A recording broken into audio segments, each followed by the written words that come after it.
Finally আমাদের দেশের প্রধানমন্ত্রী আমাদের মালদাতে চলে এলো ট্রেন উদ্বোধন করার জন্য। তাই জন্য আমরা কয়েকজন মিলে বেরিয়ে পড়লাম প্রধানমন্ত্রী নরেন্দ্র মোদীকে দেখার জন্য। আর আজকে আমার কাছে ছিল হলো একটা ভলেন্টিয়ার কার্ড, ওই জন্য আমি মোদীকে কাছ থেকে দেখতে পাবো। তারপর আমরা হাঁটতে হাঁটতে চলে আসছিল মঙ্গলবাড়ি বাইপাসে, সেখানে এসে সে আলোচনা সভা করবে। আর তারপর আমরা গেটের সামনে এসে দেখি এখানে সবাইকে এক এক করে চেক করছে, তারপর আমাদেরকেও চেক করে নেয়। তারপর আমরা ভিতরে ঢুকে পড়ি। ভিতরে ঢুকে দেখি এখানে অনেকটা ভিড়, এখনো কিন্তু আমাদের প্রধানমন্ত্রী নরেন্দ্র মোদী আসেনি। আর নরেন্দ্র মোদী মালদাতে আসছে কারণ হলো সেইখানে এসে একটা ট্রেন উদ্বোধন করবে, বন্দে ভারত স্লিপার কোচ। আগে তোমরা যেরকম বন্দে ভারতে বসে বসে যেতে, এখন তোমরা শুয়ে শুয়ে যেতে পারবা। নরেন্দ্র মোদী মালদাতে এসে প্রথমে ট্রেন উদ্বোধন করবে বন্দে ভারত, তারপরে এখানে এসে আলোচনা সভা করবে। মালদা টাউন স্টেশনে ট্রেন উদ্বোধন করা গেলে তারপরে নরেন্দ্র মোদী এখানে আবার চলে আসে আলোচনা করার জন্য।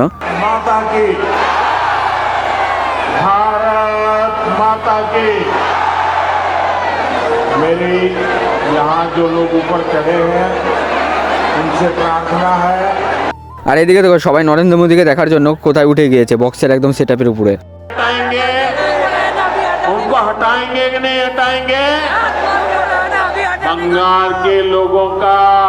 তারপরে নরেন্দ্র মোদীর আলোচনা সভা করা হয়ে গেলে সে বেরিয়ে যায় হেলিকপ্টারে করে। তারপর আমরাও বেরিয়ে পড়লাম আমাদের বাড়ির দিকে যাওয়ার জন্য। আর তোমাদের ভিডিওটি ভালো লাগলে অবশ্যই শেয়ার করে দিও।